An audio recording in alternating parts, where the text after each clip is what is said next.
আমরা শ্রীমদ্ ভগবদ গীতার অষ্টম অধ্যায় আছে 8 নম্বরে যাচ্ছি। হে পার্থ, অভ্যাস যোগে যুক্ত এবং অনন্য চিত্তে পরম পুরুষের চিন্তন করতে করতে তাকেই প্রাপ্ত হন। ঠিক আছে, আমি শ্লোকটা পড়ছি। অভ্যাস যোগ যুক্তেন চেতসা না অন্যগামিনা, অর্থাৎ যিনি অভ্যাস যোগে যুক্ত, এই অভ্যাসটা নিয়ে আমি কথা বলবো। হ্যাঁ, চেতসা যে চেতন পুরুষ বা যে চেতন ব্যক্তি, চেতসা না অন্যগামিনা, অন্যদিকে না, রুট চেঞ্জ করে না। এখানে রুটের কথা হলো পরমং পুরুষং দিব্যম, আলটিমেট স্থিতি, সেই পরম পুরুষ দিব্য। ইয়াতি পার্থানু চিন্তায়নি, পার্থ তুমি চিন্তা করো না, নিশ্চিত যেন যাবে। দুটো জিনিস বললো, কি রুট চেঞ্জ করবে না। আমি এক্ষুনি কি বললাম, লাইন এসে গেছে কথা, রুট চেঞ্জ হবে না। এটা দুটো লক্ষণ। এক হলো কনভিকশন, ইন্টারনাল কনভিকশন। এবং প্রথমে দেখো কনভিকশন এলো কিনা, যদি প্রথমেই নড়বড়ে থাকে তাহলে এই পথ তো নয়, এইটা তো নয়। যদি প্রথম থেকে না মানে হবে করবে, খবরদার, ওটা তোমার পথ নয়। ঠিক আছে, ফার্স্ট আসবে কনভিকশন, ঠিক। সেকেন্ড হবে অভ্যাস। কনভিকশন বললেই আমি তোমায় ভালোবাসি, হেঁটে তো দেখি 2 কিলোমিটার, চলে তো দেখি। সেই জন্য দুটো জিনিসকে শ্রীকৃষ্ণ দাঁড় করালেন, একই সাথে এসে গেল, একই ভাবের কথা। অভ্যাস যোগ যুক্তে না চেতসা না অন্যগামিনা, 100% কনভিকশন, এটাই আমার জীবন, এটা করতেই আমি জন্মেছি। আমি বললাম কিসে বুঝবে? ধ্যানে বুঝবে, শান্ত না হলে বুঝতে পারবে। ঠিক আছে, আর অভ্যাস যোগে যুক্তে না, করে দেখো। খুব ইচ্ছা এটা করব, কোমরের তো জন্য পুলিশে জয়েন করব বা আমি আর্মি জয়েন করব, 6 কিলোমিটার দৌড়ে দেখো, নাকি ফুল কনভিকশন আর্মি। 9:45 ঘুম থেকে উঠছে, বিরিয়ানি দেখলেই ঝুঁকে পড়ছে, 6 বার স্কিপিং করলেই 7 বারে মনে হয় পরে করি। করে তো দেখো, আদৌ পারবে তো? যদি মনে হয় অপশান না থাকে, এরকম করে পারার বা এরকম দেখা, যদি দেখতে না পারি, হাজার হাজার হেঁটেছে দেখো, মহায়ানা ইয়েনা গথাস্য পন্থা, দেখো তারা কি বলছে, কিভাবে যেতে হয়। অভ্যাসের খুব বড় গুরুত্ব আছে। অভ্যাস তোমাকে শরীর মনকে উপযোগী বানায়, যাতে তুমি তোমার কনভিকশনকে নিয়ে চলতে পারো। কনভিকশন কারণ শরীরে হয় নিশ্চিত, অভ্যাস সূক্ষ্ম এবং স্থূল শরীরে হয়। এই জন্য অভ্যাসে না তো কৌন্তেয় বৈরাগ্য না চ গৃহীয়তে, বৈরাগ্য হলো কনভিকশন, নিশ্চিত। কি চাই জীবনে? পরম পুরুষকে চাই, আলটিমেট শান্তি চাই। পরম পুরুষ মানে আলটিমেট স্থিতি, শান্তি চাই। কনভিকশন তো না, শান্তি ফান্তি চাই না, মানে একটু মজা হলেই চলবে জীবনে। কি করছো এখানে, ঘোরাফেরা করছো, করো, মজা করেই দেখো কে মজাটা লাগে। মজা করেই যদি মজা হতো তাহলে তো সবাই, কে জগতে মজা না চায়, এক কথা হাত তুলবে, চাই। কিন্তু যদি সত্যিই হতো তাহলে এতদিন থিওরি আবিষ্কার হয়ে যেত না, একে মজা বলে। এমন জগতে কোনো মজা নেই যে মজা করে সাজা হয়নি জীবন, কোনো মজা নেই। তো এই দুটো জিনিস বলছেন শ্রীকৃষ্ণ আমাকে প্রাপ্ত হবে, অন্য কোনো দিকে সে যাবে না। কেন এই কথাটা বললেন? প্রথম হলো কনভিকশন, অন্য কোনো দিকে যাবে না। আর অভ্যাস করে দেখো, আদৌ চেঞ্জ করে ফেলবো না তো, কেঁপে যাচ্ছি না তো, চলো দেখে নাও। আমরা এখানে আসলে বলি কিছু না, চুপচাপ তুমি 1 মাস 2 মাস 6 মাস যাতায়াত করো, থেকে তো দেখো। এখানে গরম গরম হাওয়া আছে, কথায় কথায় অষ্টবক্র হেঁটে যাচ্ছে এদিক দিয়ে, ওদিকে তোমার হেঁটে যাচ্ছে, কিছু করতে হবে, দেখলে ওরে বাবা ধপক ধপক করতে থাকে। কথায় বার্তায় গিয়ে বাগানের মধ্যে হয়তো শুরু হয়ে গেল। কিচ্ছু করতে হবে না, এখানে কিচ্ছু করতে হবে না, দাঁড়িয়ে থাকলেই মন খারাপ হয়ে যায়। কারণ যেখানেই দাঁড়াই সেখানেই বলে যে আমাকেই করতে হবে, পথ চেঞ্জ করি কিনা দেখি। কিন্তু বলছে আগে গেছো দেখো, থেকে তো দেখো, নিরামিষ খেয়ে তো দেখো, তারপর বোঝা যাবে কত বড় বড় বাতিল কার কি আছে না আছে। এইবারে শ্রীকৃষ্ণ বলছেন 9 নম্বরে, যিনি সর্বজ্ঞ অনাদি সকলের শাসনকর্তা, সূক্ষ্ম থেকে সূক্ষ্ম সর্বপ্রাণীর পালন পোষণকারী, সর্বতোভাবে অজ্ঞানের অতীত, সূর্যের ন্যায় সব প্রকাশ অর্থাৎ জ্ঞানস্বরূপ, এইরূপ অচিন্ত্য স্বরূপের চিন্তন করেন আচ্ছা 9-এর সাথে শুধু 9 নিলে হবে না, 10টাও নিতে হবে, কানেক্ট আছে। সেই ভক্তিযুক্ত মানুষ, হ্যাঁ, আবার মৃত্যুকালে একাগ্র মনে এবং যোগ বলের দ্বারা রুযুগলের মধ্যে প্রাণকে সম্যকভাবে ধারণ করে সেই পরম দিব্য পুরুষকে প্রাপ্ত হন। বিস্তর খেলা আছে। দেখো, কবিং পুরাণম, কবি মানে কবয়োবিদু, মানে যারা প্রাজ্ঞ ব্যক্তি, হ্যাঁ, তারা কি বলছেন, বা যিনি যারা সর্বজ্ঞ, যাকে এই জন্য আত্মাকে সর্বজ্ঞ বলা হয় বলে কবি শব্দটা দিয়ে এখানে বোঝানো হচ্ছে। পুরাণম অনাদি স্থিতিটাকে বোঝাচ্ছে, অর্থাৎ তোমাদের যে স্তরে আমি এখন কথা বললাম, দেখলে যতক্ষণ পর্যন্ত এই স্থিতিটা ভিতরে না আসছে ততক্ষণ পর্যন্ত দাঁড়িয়ে যেও না। মানে কি, কবিং, আমার বোঝা যেখানে গিয়ে থামছে, আর এনার্জি নেই বোঝার মতো, বুঝে যাচ্ছে?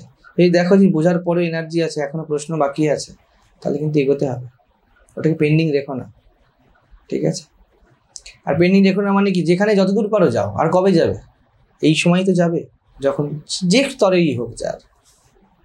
অনাদি পুরাণম, একদম গভীরে গিয়ে দেখতে হবে, যা একদম কোর প্রশ্ন, যতক্ষণ না ওতে পৌঁছাচ্ছি হলো না।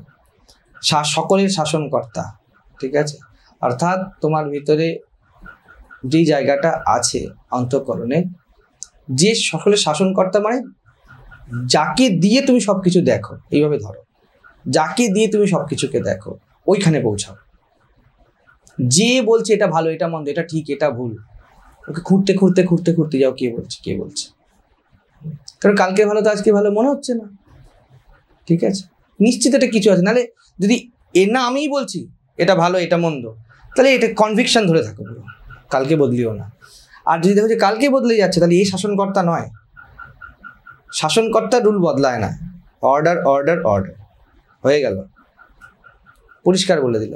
কিন্তু যদি দেখো যে না, কালকে আবার ভার্ডিক্ট বদলাচ্ছে কোনোভাবে, বা কালকে করা কবে সিদ্ধান্ত তোমার চেঞ্জ হয়ে যাচ্ছে, তাহলে জেনে এ শাসনকর্তা নয়, ওই মনের ওই স্তরটা শাসনকর্তা নয়, তোমার আরও গভীর আছে কিছু। ওই সকলের শাসনকর্তা অবধি পৌঁছাও, যেখানে গিয়ে যার উপরে সকলের শাসনকর্তা মানে যার উপরে কোনো কথা চলে না, যেখানে গিয়ে সব কথা শেষ, ওখানে পৌঁছাও। যদি তোমার মনে স্থিতিতে থাকে তাহলে কালকের কথা আজকে বদলাবে না, নাহলে যদি বদলে যায় তাহলে ওটা তোমার কথা নয়, শেষ কথা নয়, আরও আছে। সূক্ষ্ম থেকে সূক্ষ্ম, এটা বোঝানোর জন্য বলছে। কোথায় কি হয়, সাটেল টু সাটেল যাও। কথা বা স্থিতি, স্থিতি তো কথা একই, কথাটা বদলে যেতেই পারে। কেন? সে তো অ্যাপ্রোপ্রিয়েটলি ডিল করবে, যে পরক্ষণ তার মনে হতেই পারে যে এইভাবে না, আগের দিন ওরকম পরিস্থিতি ছিল, এখন পরিস্থিতি পাল্টে, এখন এইভাবে ডিল করা। তাই এবার পরিস্থিতি পাল্টে তোমাকে দেখতে হবে সেই ক্ষেত্রে যে বলছি পরিস্থিতি, সে কে, যে পরিস্থিতির সাথে ব্যালেন্স করছে সে আদৌ বুদ্ধিমান না মহামূর্খ। দেখো, পরিস্থিতির সাথে তো সুবিধাবাদীরাও নিজের ডিরেকশন বদলায়। কালকে বলেছিলাম এ খুব ভালো লোক, আজকে বলছি এ চোর, কথা তো বদলেছে, ঠিক আছে? আবার অহংকারী কথাকে ধরে রেখে দেয় অনেক সময়, আমার কথা আমি বদলাবো না, আমার ছেলে চোর হোক ছ্যাঁচোর হোক, আমার ছেলে আমার ছেলের মতো ছেলে হয় না, বুঝে যাচ্ছে? তখন তোমাকে বুঝতে হবে যে কে কার কথা বদলালো বা কার কথা বদলালো না, কিছু এসে যায় না তাতে। আমি এখন বলছি কালকের স্থিতি আজকে বদলে যাচ্ছে যদি দেখা যায়, ঠিক আছে? অর্থাৎ কোর আইডেন্টিটি বদলে যাচ্ছে। কালকে আমি খুব ন্যায়নীতিবাদী ছিলাম, আজকে দেখা গেল যে 32 লাখ টাকা পাবো, ন্যায়নীতি হালকা হয়ে গেছে। পরের দিন দেখা গেল 70 লাখ, আর ন্যায়নীতি দেখা যাবে। 70 লাখ হয়ে গেলে অনেক ন্যায়নীতি আমি করে নেব, বুঝে যাচ্ছে? তো কথা বদলানোর অর্থ হলো নিজের স্থিতি বদলানো। দেখো কে বলছে কথা, কে কথা বলছে, একই ব্যক্তি কথা বলছে তো, একই ব্যক্তি। একই ব্যক্তি যদি তোমার পার্সোনালিটি হয়, ঠিক আছে, পার্সোনালিটিকে বেন্ড করা যাবে, ভাঙা যাবে, পার্সোনালিটিকে এদিক ওদিক করা যাবে। সব পার্সোনালিটি আলাদা আলাদা জায়গা আছে। জীবনে খুব দুর্লভ কোনো ব্যক্তিত্ব যা ভাঙে না। রাবণও ভেঙেছে ভিতরে ভিতরে, যখন সেই রামচন্দ্র বাণ মারছে, বলছে না যদি কৃত্তিবাসী রামায়ণে আছে, বলছে রাবণের হাড় জর্জর হয়েছে, হাড়ের মধ্যে ফুটো দেখা যাচ্ছে। কেন এটা বোঝাচ্ছে, কি বলছে যে রাবণ ছিল মহা অভিমানী, অহংকারী, ভিতরে ভাঙা। একের পর এক সন্তান মরেছে, ভাই মরেছে, কেউ নেই আশেপাশে, ও ভিতর ফুটো হচ্ছে, উপরে দেখতে দিচ্ছে না। কোনো ব্যক্তিত্ব পৃথিবীতে নেই যা ভাঙবে না, কিন্তু এখানে যাকে বলছে শাসনের কর্তা, ওর উপরে কথা হবে না, আর ওর কোনো অহংকার নেই। অন্যদিকে যাচ্ছে, কথা গভীর হচ্ছে। যদি দেখো নিজের ভিতরের স্থিতিটা এমন, উইদাউট কোনো রকম প্রাইড, অহংকার ফিলিং, তোমার আলটিমেট খুব খুব প্রেমপূর্ণ কথা এসে গেছে, ওটাই শাসনকর্তা, তারপরে আর কোনো কথা নেই। আমি তোকে বলছিলাম না আগের দিনকে, তোকে না কাকে বললাম, কেন এই জ্ঞানপীঠ চলছে কিন্তু একটা আন্ডারস্ট্যান্ডিংয়ে তো চলছে, ওর উপরে কোনো কথা নেই, কিন্তু সুবিধার কোনো কথা নেই। হ্যাঁ, তো যাই হোক, কেউ তো সূক্ষ্ম থেকে সূক্ষ্ম যাও, ঠিক আছে, এইটুকু বোঝা যাবে। সূক্ষ্ম থেকে সূক্ষ্ম কেন বলছে? স্থূলে অ্যান্সার নেই, আচরণ দেখে তুমি এটাতে পৌঁছাতে পারবে না। এক্ষুনি যেটা বললাম, কথা বদলালে না, সূক্ষ্মে যাও। স্থূলে অ্যান্সার নেই, তাই সূক্ষ্ম থেকে সূক্ষ্ম বলে দিল। স্টার্টই হবে সূক্ষ্ম থেকে সূক্ষ্ম, অর্থাৎ কোনো কিছু না নিজের না অন্য আচরণ দেখে জাজমেন্ট দিও না। আচরণ প্রত্যেক মুহূর্তে বদলায়, আইডেন্টিটি বদলায় না চট করে, আন্ডারস্ট্যান্ডিং বদলায় না। যে কোনো ব্যক্তি পজিটিভ মহাপুরুষের মতো আচরণ করে দিতে পারে, নেগেটিভে সেই ভয়ঙ্কর দস্যু হতে পারে। ওই জন্য একটু সূক্ষ্ম যাওয়ার চেষ্টা করো, কোথা থেকে কথা হচ্ছে, কোথা থেকে আচরণ, কোন স্থিতি থেকে কথাটা আসছে, এটা বোঝা দরকার। নিজের ক্ষেত্রে বেশি, এসব অন্যকের জন্য না, নিজের জন্য বিশেষত। সর্বপ্রাণীর পালন পোষণকারী, ওইখানেই যেখানে গিয়ে দেখবে তোমার মন প্রাণ পুরো সম্পূর্ণরূপে বলছে এটাই জীবনের একদম নার্চার, এখানেই জীবন বলে হিন্দিতে ফলতা ফুলতা হ্যাঁ, এইখানেই জীবন যেন নিজের শ্বাস খুঁজে পাচ্ছে। ঠিক আছে, এই স্থিতিতে না পৌঁছানো অবধি আলটিমেট বলো না, হয়নি এখনো। অর্থাৎ আমরা কোথায় যাচ্ছি, আগের শ্লোকগুলোতে যদি যাই, আমরা পৌঁছাচ্ছি যে কোথায়, আমরা কোথায় পৌঁছাচ্ছি, জীবনের নিয়তি কি, পারপাস অফ লাইফ, নিয়তি কি। নিয়তি যদি লোক বলে নিয়তি ভগবান, ভগবান লাভ জীবনের উদ্দেশ্য, আমি এটাকে এই রেলমে বলছি যে যেভাবে আমরা বুঝছি, যতক্ষণ পর্যন্ত না ভিতরে এমন জায়গা আছে যে 100% কনভিকশনে পৌঁছেছি, প্লাস যা হবে এর মধ্যে দিয়েই হবে, আর যা হবে এর মধ্যে দিয়ে হবে, এরম না, যা হবে এর মধ্যে দিয়ে হবে, বড় শান্ত, বড় সমাহিত, দৃঢ়, তার মধ্যে শুকনো কাঠখোট্টা ভাব নেই, ফাটিয়ে দিলাম কি দেখলি তো বলেছিলাম না, এরম কিছু নেই, এতেই হবে এক সাইলেন্ট দৃঢ় সমর্পণ। বুঝে যাচ্ছে? যতক্ষণ না মন ওই স্থিতিতে আসছে যেন জীবনের পারপাস আবিষ্কার হয়নি।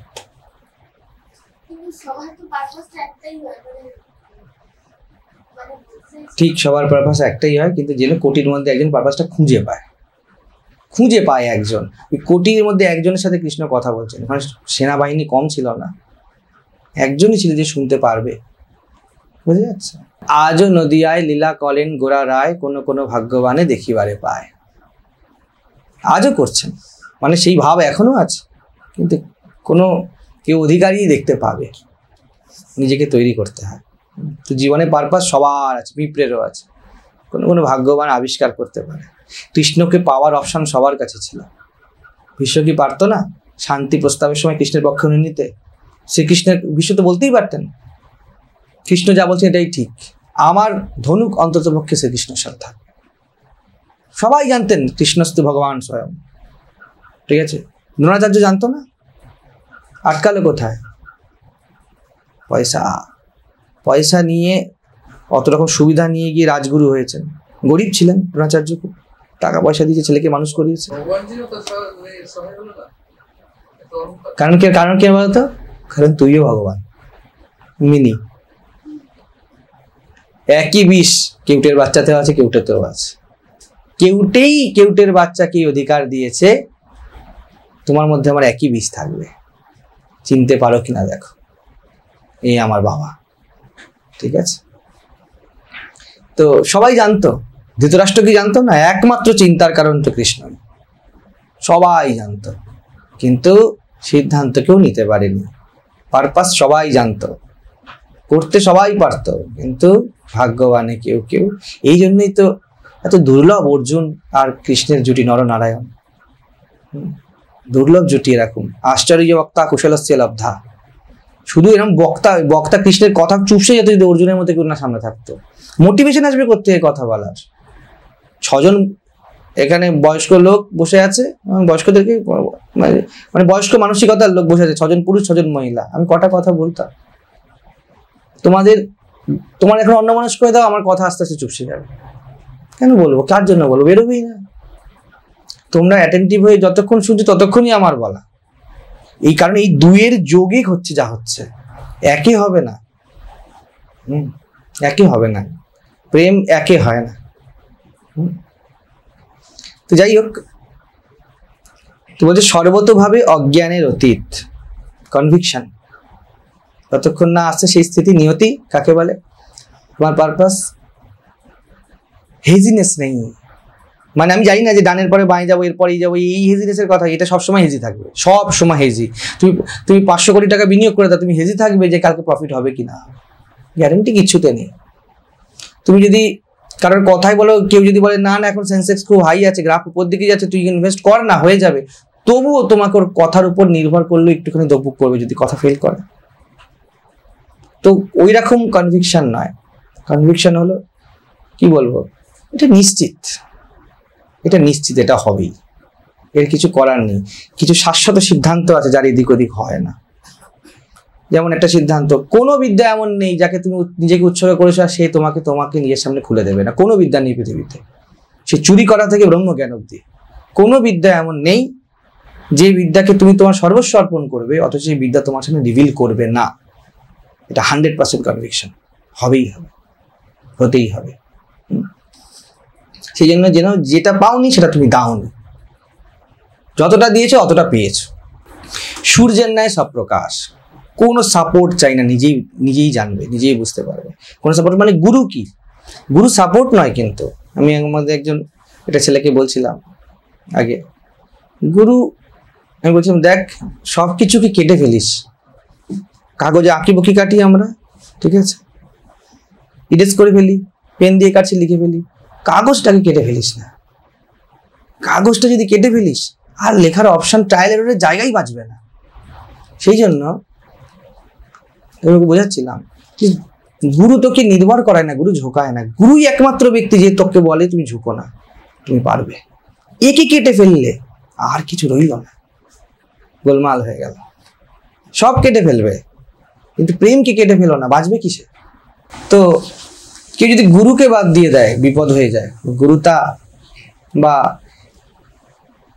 একমাত্র যার উপর দাঁড়িয়ে, গুরুতা মানে সেই প্রকাশ, কোনো ব্যক্তি তো নয়, যে তোমাকে সাহস দিচ্ছে, যে তোমাকে প্রকাশ দিচ্ছে। একজন কি বলছিলাম যে একজন 10 কিলোমিটার একটা ঘরে ঢুকবে বলে এসছে, ঠিক আছে, রাস্তায় কি ছিল, গাছ ছিল, ঠিক আছে, অনেক গাছপালা ছিল, ঘর বাড়ি ছিল, ঠিক আছে, সব কিছু ছেড়ে দিয়ে এলো, ঘরে ঢোকার মুখে বলছি এত কিছু ছেড়েছি, ঘরটা ছাড়তে পারবো না, যা এটা করে ছেড়ে যাবো না। পুরো 10 কিলোমিটার ব্যর্থ হয়ে গেল না? তুই কি করলি? তুই সব ঘর বাড়ি গাছপালা ছাড়িয়ে আসলি এখানে পৌঁছানোর জন্য, আর তুই এখানে এসে বলি এটাও তো একটা ঘর। এই হলো বুদ্ধি যদি সূক্ষ্ম হয়, শুদ্ধ না হয়, তাহলে সমস্যা। একেই বলেছে গুরু মারা বিদ্যা, সব মারো, গুরুকে যদি মেরে দাও তো বিপদ। সবকিছু বললো কি সব কিছু ত্যাগ করেছি সন্ন্যাসের জন্য, এবার সন্ন্যাস ত্যাগ করে দিচ্ছি। এ কি করলি? উদাহরণ এটা। বাবা মা ঘর বাড়ি প্রেমিকার জন্য সব ত্যাগ করেছে, আবার প্রেমিকাকে ছেড়ে দিয়েছি। বলছি আমি দেখলাম বাবা মা ঘর বাড়ি সব ছাড়তে পারি, তো প্রেমিকাকে ছাড়তে পারবো না? ওকেও ছেড়ে দিয়েছি। তো ঘর বাড়ি ছাড়া সব ব্যর্থ হয়ে গেল না? ঠিক তেমনই যখন এখানে বলছে সব প্রকাশ, তখন মাথায় রেখো প্রকাশ মানে যা তোমাকে যে কোনো মাধ্যম হোক, যাই হোক, সত্যি সত্যি যদি বলো কে দেয়, অন্তঃকরণই দেয়। কিন্তু এটাও নিশ্চিত ত্রিভুবনে এমন কেউ নেই যার কোনো সাপোর্ট লাগেনি আজ পর্যন্ত, কোনো না কোনো ভাবে কিছু না কিছু লেগেইছে। তো সব প্রকাশ, জ্ঞান তোমার মধ্যেই প্রকাশিত, কিন্তু চিত্ত শুদ্ধি তো কোনো না কোনো ভাবে ঘটবে। যেখান থেকে চিত্ত শুদ্ধি ঘটে তাকে গুরু বলে। যে তোমার চেতো দর্পণ মার্জনম, ঠিক আছে, ভব মহাদাবাগ্নি নির্বাপনম, এই হলো গুরুস্থান। দর্পণটা কার? ধার করা দর্পণ নয়, তোমারই দর্পণ, সব প্রকাশ, কিন্তু যিনি মার্জন করেন তিনি গুরু। এবারে তুমি যদি বলো যে আমার আছে আয়না, কারোর হেল্প চাই না, আয়না নিজে বলছে কারোর হেল্প চাই না, আয়না তো নিজেকে মুছতে পারে না, দরকার পড়ে সব কেটে দিও, সব ছবিকে কেটে দিও, কিন্তু যে তোমায় পরিষ্কার করে তাকে কেটে দিও না, তাহলে কোনো ছবি তোমাদের পড়বে না, সব ছবি ইনভ্যালিড হয়ে যাবে। ছবি অনেক পড়েছে, আয়নার খুব অহংকার, সব ছবি আমার মধ্যে পড়ে। তো একজন সামনে আসছে মুছতে, আয়না বলছে তুই বেশি আসছিস কেন, বেশি অহংকার হয়েছে না, আমার কোনো গুরু ফুরু নেই। বলছে ওকে ঠিক আছে, আয়নায় ধুলো ধুলো ধুলো, আর কোনো ছবি দেখা যাচ্ছে না। তো তুমি সব প্রকাশ, তুমি চৈতন্য, তুমি সেই স্থিতি যেখানে তোমার ফুল ক্ল্যারিটি। কিন্তু এইটুকু শুধু আমি বলবো, মাথায় রেখো, যেখান থেকে ক্ল্যারিটি আসে ওটাকে ফেলে দিও না। শ্রীরামকৃষ্ণ বললেন সব ছাড়তে পেরেছি, সত্য ছাড়তে পারিনি। গুরুর মতো, গুরুর ধারণ এটা, এটা না মা এই নাও তোমার সত্য, এই নাও তোমার মিথ্যা, এটা বলতে পারে। কিছুদের উপর দাঁড়াতে তো হবে। কালকে বলবে যে খাজানচি থেকে টাকা নিলাম, বলি এটাও কি আর সত্য হবে? বলে পকেটে টাকাটা পুরে দিলাম। বলে কি করলি? এই যে ত্যাগের কথা বললি। বলছে হ্যাঁ আমি সত্য মিথ্যাও ত্যাগ করেছি। ঠাকুর গিয়ে বললে পাঞ্জাবি বেদান্ত সাধুকে বলছে তো ওরকম বেদান্ত জ্ঞানে মুতে দিই। এই গুরু মারা বিদ্যা করুন। আমি তোমাদের এখানে গুরুগিরি করছি বলে বলছি না, এই সিদ্ধান্তটা মাথায় রাখো। স্বপ্রকাশ অর্থাৎ জ্ঞান স্বরূপ, যতক্ষণ না এই অবস্থাতে পৌঁছাচ্ছ ততক্ষণ পর্যন্ত যেন কি বলছে এইরূপ অচিন্ত স্বরূপের চিন্তন করেন। বলছে কে করে? বলছে যারা এই চিন্তাটা করে, অর্থাৎ যিনি তার নিয়তিকে আবিষ্কার করেছে, এই নিয়তি, এই স্থিতি, এটা যদি হয়ে যায়, বলছে সেই ভক্তিযুক্ত মানুষ। প্রথমে বলছে প্রয়াণ কালে মনসা চলে না, 10 নম্বরে প্রয়াণ কালে, আবার সে একই লাগাবে কারণ সূক্ষ্ম প্রয়াণ, চলো ওই জায়গাটাকে খুব ক্রুশিয়াল বলছে, রূপান্তর হয়। তুমি কিছু চিন্তা করছো, এটা কাজে করতে যাবে, এটা ট্রান্সফরমেশন না। ওই সময় ওই জাংচারের স্থিতি কি, ওটাই স্থিতি হবে। গুরুর কাছে যাচ্ছি, কর্ণ গিয়েছিল, যখন ও সংকল্প করলো যে আমি পরশুরামের কাছে যাব, আর পরশুরামের কাছে গিয়ে ও অ্যাপ্রোচ করলো, ওই সময় ওর মেন্টাল স্থিতি যা, ওটাই কর্ণের জীবন হয়েছে। গুরুর কাছে গিয়েছি, কত বড় গুরুর কাছে গিয়েছি, আমি কত গুণী, কিচ্ছু এসে যাবে না। কি স্থিতিতে গেছো? ও স্থিতিতে গিয়েছিল আমাকে সর্বশ্রেষ্ঠ ধনুর্ধর হতে হবে, বোঝো, কারণ কেউ আমাকে ক্ষত্রিয় হিসেবে মানে না। আমাকে যদি সুত, কথাটা শূদ্র নয়, সুত মানে ক্ষত্রিয়, ওটা ক্ষত্রিয় সারথীর জাত। তো যাই হোক, ক্ষত্রিয় তুমি হলে, এই প্রশ্নটা কর্ণের মধ্যে জাগলো না যে আমার ক্ষত্রিয় হলে আমি এই নিয়ে ভাবছি কেন?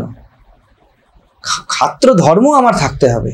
একজন ক্ষত্রিয় গুরুর কাছে যাবে অস্ত্রবিদ্যা শিখতে, একজন বঞ্চিত যাবে না। বঞ্চিতের জ্বালা মেটাতে বিদ্যা নয়, বিদ্যা ক্ষত্রিয় ধর্ম, যখন সেই বিদ্যা দিয়ে তুমি জগৎ আর ধর্মের রক্ষা করবে, এই জন্য ক্ষাত্র ধর্ম। এই সেলফ অ্যাসেসমেন্ট কর্ণের মধ্যে এলো না, যে দাঁড়াও দাঁড়াও দাঁড়াও, আমি বঞ্চিত হয়ে গুরুর কাছে শিক্ষা নিতে যাচ্ছি, আমি কেমন ক্ষত্রিয়? এটাতে ক্ষত্রিয় ধর্ম নয়। আমি চাইছি লোকে আমাকে ক্ষত্রিয় বলুক, তাহলে ক্ষত্রিয় ধর্ম হতে হবে। তো ক্ষত্রিয় ধর্ম কোথায় বলে তুমি অধর্মের পক্ষে কারণ একজনের সাথে শুধুমাত্র অঙ্গরাজ করছে বলে থেকে যাবে? কর্ণের বিবেক, একবারে কর্ণ কি কথা বললো না। এই জন্য জীবনটা চির বঞ্চিতই থেকে গেল, ছিল বঞ্চিত, মরেছে বঞ্চিত, কারণ ও সবসময় খুঁজেছে রিকগনিশন। তো কিন্তু কর্ণকে কৃষ্ণ ভালোবেসেছে, কারণ পোটেনশিয়াল ছিল প্রচুর, বীজ ছিল সূর্যের থেকে আসা, মানে প্রকাশ থেকে আসা, কুন্তির পুত্র একজন ধার্মিক, এত বড় একজন সতীর, তার থেকে আসা। তো স্বাভাবিকভাবেই বীজ ছিল, অনেক অনেক পোটেনশিয়াল ছিল বলে কর্ণকে পছন্দ করতে। বারবার কর্ণের সাথে কথা বলেছেন, কৃষ্ণ বোঝাতে চেষ্টা করেছেন, কিন্তু ব্যাপার ওই কৃষ্ণ বারবার কর্ণ আন্ডারস্ট্যান্ডিং বদলাও, আন্ডারস্ট্যান্ডিং বদলাও। কর্ণ একটাই কথা বললো, আমাকে যে বঞ্চিতর থেকে সম্মান দিয়েছে, তাহলে বঞ্চিত হয়ে সম্মান নিয়েছে, তা চিরবঞ্চিত থাকবে সম্মানের সাথে। তুমি যদি বলতে পারতো কিসের বঞ্চনা, কিসের সম্মান, কিসের অসম্মান, ধর্ম যেটা বলছে এটাই আমার করণীয়, ওই মুহূর্তে ত্রিভুবন কর্ণকে ক্ষত্রিয় বলতো। কিন্তু কর্ণ ওটা করতে পারলো না। কর্ণ বললো আমাকে পেতে হবে, এই হলো ব্যক্তিত্ব। বলছিলি ব্যক্তিত্বের দাবি, আমাকে প্রমাণ করতে হবে, আমায় হতে হবে না, আমাকে প্রমাণ করতে হবে। কিন্তু একদম অনেস্ট হয়ে যায়, ঝামেলা মিটে যায়। তো বলছি প্রয়াণ কালে এই রকম জাংচারে দাঁড়িয়ে তুমি যা থাকবে, একাগ্র হলে এইরকম মন, এই যে প্রয়াণকালে যখন বলছি কথাটা, এই জায়গাটা বলে, এটাকে বলে একনিষ্ঠা। বুঝে নেবে, তোমাদের পড়াশোনাতেও কাজে লাগবে। যেটা বলছি জীবনের সাথে জড়ানো বিষয়, আমি আগেও বলেছি, একাগ্রতার ডিজাস্টার, বড় বড় ক্রাইম একাগ্রতা থেকেই হয়েছে। বড় বড় সৃজন একাগ্রতা থেকে হয়েছে। একাগ্রতার কোনো প্রোফাইল নেই, আছে একনিষ্ঠার প্রোফাইল। তোমার নিষ্ঠা কিসে? তুমি খুব একাগ্র হয়ে পড়ছো টাকা রোজগারের জন্য, একনিষ্ঠা টাকায়।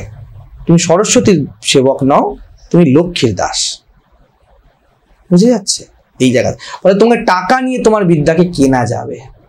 আর যে পড়াশোনার জন্য পড়াশোনা করেছে, দেখো আমরা আগেও উদাহরণ বহু দেখেছি, তারা বিক্রি হয়নি না বাবা। আগেকার দিনে মাস্টার মশাই, আমরা সিনেমাতেও দেখেছি, বাংলা সিনেমাতে, বিদ্যা বিক্রি করি না। একেই বলা হয়েছিল, কি বলে, মহাভারতে আছে, দ্রোণাচার্যকে, দ্রোণাচার্য এত বড় জ্ঞানী, দ্রোণাচার্যকে জিজ্ঞেস করা, দ্রোণাচার্য শ্রীকৃষ্ণকে বলেছিলেন যে আমার এত হতভাগ্য দুর্ভাগ্য কেন হলো, এত কিছু জানার পরেও, হ্যাঁ, ব্রহ্মাস্ত্র ধারণকারী ওরকম ব্রহ্মজ্ঞ পুরুষ, হ্যাঁ, কারোর কথা মানা হতো না। বিদুর, ভীষ্ম আর দ্রোণাচার্য আর কৃপাচার্য, এই চারজনকে মাথা ধরা হতো, চারটে পিলার যারা দাঁড়িয়েছিল। জিজ্ঞেস করা হয়েছিল মহাভারতে, শ্রীকৃষ্ণকে সহজ কথা বলেছিলেন, আচার্য আপনি বিদ্যা বিক্রি করেছিলেন, বিদ্যা বিক্রি করতে নেই। কেউ ভালোবেসে দক্ষিণা দিল আলাদা কথা, শ্রদ্ধা করে কিছু আলাদা কথা, বিদ্যা বিক্রি করতে নেই। আপনি অর্থের বিনিময়ে বিদ্যা বিক্রি করেছিলেন বলে আপনার এই দুর্দশা। বিদ্যা আপনাকে গড়েনি, ওই জন্য মরতে হলো। ওই জন্য অশ্বত্থামার জন্যই দ্রোণাচার্য পুরো চেষ্টা করেছিল যাতে ছেলে সুখী হয়, ছেলেই গেল, ছেলের নাম শুনেই মরতে হলো ওকে। যাক, যেটা ভেবেছিল যা ছিল তাই হবে। তো যাই হোক, তো একাগ্র মনে কার কথা বলছে? যার পারপাস অফ লাইফ একনিষ্ঠায় এসে গিয়েছে। এমন মন যদি একাগ্র হয় তাহলে হবে। শুধু একাগ্রতা দিয়ে কিচ্ছু করতে পারবে না। একাগ্রতা হলে ছুরির মতো, গলা কাটবে না শশা কাটবে তোমার হাতে। একাগ্রতার কোনো প্রোফাইল নেই। একাগ্র মন হওয়া কিন্তু ডেঞ্জার বিষয়। একাগ্রতার ইমোশনের মধ্যে খুব পার্থক্য নেই। ইমোশনের মানুষ খুব একাগ্র হয়ে যায়। ভালোবাসি তো ভালোবাসি, প্রাণ দিয়ে দেবে, গাঁজা মদ ভাঙ খেয়ে নেবে, সব করে দেবে। একাগ্রতা জীবন নষ্ট করেছে। একটা মেয়েকে ভুলতে পারো নি, একাগ্র হয়ে গেছে মন, তারপরে তো তোমার সর্বনাশটা হয়েছে। সুইসাইড করতে গেলে বড় একাগ্র হতে হয়। জীবনের ডিপ্রেশনে এত একাগ্র হবে যে ব্যক্তি সুইসাইড করে ফেলবে। একাগ্রতার জন্য যারা স্টুডেন্ট তারা হ্যাঙ্কার হয়েও না, চাও একনিষ্ঠা। দ্য ভ্যালু সিস্টেম কি চাই জীবনে।